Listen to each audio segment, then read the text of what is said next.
Line, Binangonan, Salawa at Goa. Cultural celebration in Binangonan, Rizal, Philippines.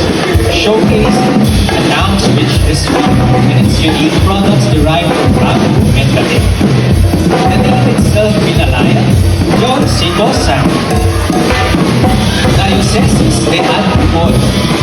This sacred and divine Filipiniana posture symbolizes the unwavering faith and devotion of Antipolenos, the entire Rizaleño community, highlighting its diverse and unique representation of historical designs inspired by Pinabot and traditional delicacy from Maras Rizal, known for being wrapped in banana leaves.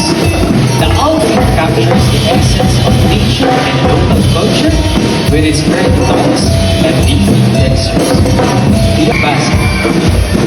Corona de la Hermosa Mujer. This costume is a regal and intricate design inspired by the crown of our Lady of Peace and Good Voyage, recognized as an international shrine.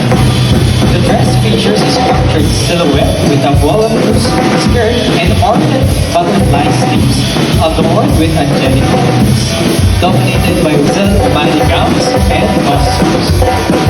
From Rodriguez Rizal, she wears the soul of Wawa Dam and is inspired by the legend of Mandor.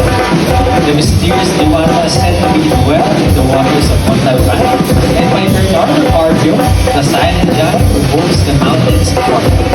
It is also a tribute to the Magan tribe that Hula. Design, Candy Sigong.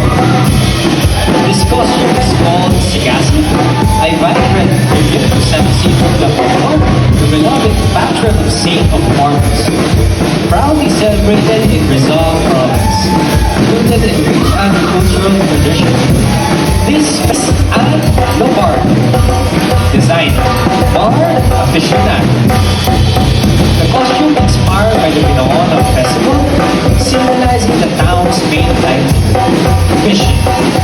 It is made from dried water-lily stems, bamboo strips, and capis, decorated with fish and fishermen na buwan of De El Amor by BNR Creations.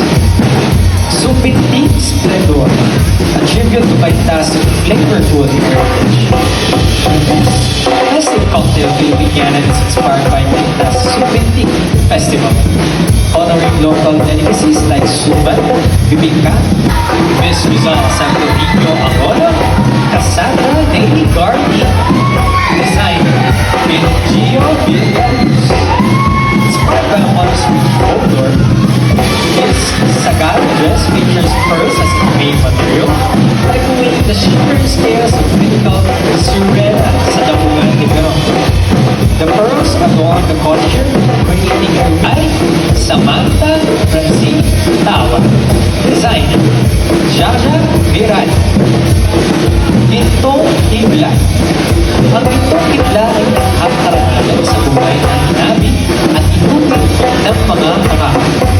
Sa bawat gintong hibla na makakatawan sa simple, lumalaman ang sipag, Luisa Nurin Benavides.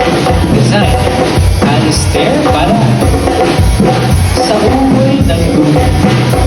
This national costume is tribute to national artist for music, Lucio San Pedro, and is an iconic lullaby, the lyrics of Sa umoy ng lupa. Design, Milet Barlet. The Super Team Festival or Super Mika Gating is an annual cultural festival held in Cainta. On December 1st, celebrating the town's founding anniversary in the feast of its design, Jason Amen. Angola is known for its gigantic arts and festival, but this municipality also serves as part of American Food's art for visiting. It serves as one of the substantial libraries for young people since the Spanish Julia Alcine Ramirez. Design, Vigo Alvarez. Pandora. Siya ay isang diwata na may may-ari ng kaputukan sa bayan ng Rodriguez.